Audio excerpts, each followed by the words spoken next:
الصلاة والسلام عليك يا سيدي يا رسول الله وعلى آلك وأصحابك يا سيدي يا حبيب الله. قال الله تعالى وتبارك في القرآن المجيد والفرقان الحميد: يا أيها الذين آمنوا كتب عليكم الصيام كما كتب على الذين من قبلكم لعلكم تتقون. صدق اللہ العظیم. حاضرین و ناظرین، ماہ رمضان المبارک کا یہ مقدس مہینہ برکتوں والا، رحمتوں والا، عظمتوں والا، شانوں والا،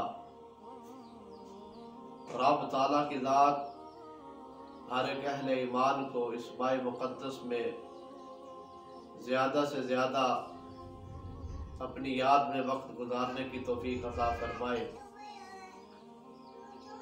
سید العالمین صلی اللہ تعالیٰ علیہ وسلم نے ارشاد فرمایا، حضرت ابو سعید خدری رضی اللہ تعالیٰ عنہ روایت کرتے ہیں کہ کریم آقا صلی اللہ تعالیٰ علیہ وسلم نے ارشاد فرمایا کہ جب ماہ رمضان المبارک کی پہلی رات آتی ہے تو آسمانوں کے دروازوں کو کھول دیا جاتا ہے اور آخری رات تک فرمایا وہ دروازے بند نہیں کیے جاتے. جو کوئی بندہ اس ماہ مبارک کی کسی بھی رات اللہ تعالیٰ کی بارگاہ میں ایک سجدہ کرے، ہر ایک سجدے کے عوض میں رب تعالیٰ کی ذات اس کے لیے 1500 نیکیوں کو لکھ دیتا ہے اور اس کے لیے جنت میں سرخ یاقوت کا گھر بناتا ہے. پس جو کوئی رمضان المبارک کا پہلا روزہ رکھتا ہے اس کے سابقہ گناہوں کو معاف فرما دیا جاتا ہے اور اس کے لیے صبح سے شام تک 70,000 فرشتے دعائے مغفرت اور دعائے بخشش کرتے ہیں.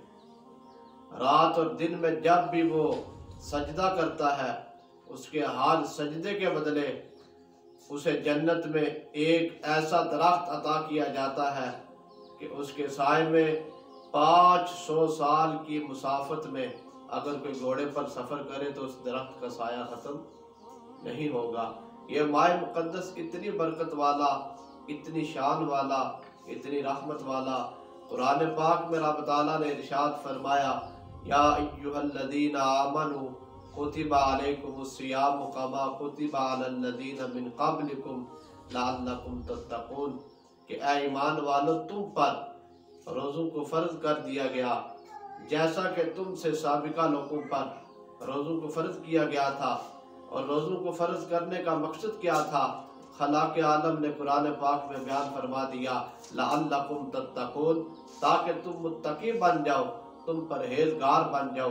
اگر کوئی روزہ رکھنے کے بعد متقی نہ بنے، پرہیزگار نہ بنے، جو رب نے مقصد بیان کیا کہ متقی بننا، پرہیزگار بننا مقصود تھا، اگر کوئی روزہ رکھنے کے بعد متقی نہ بنے، پرہیزگار نہ بنے تو اس کا مقصد ختم ہو جاتا ہے.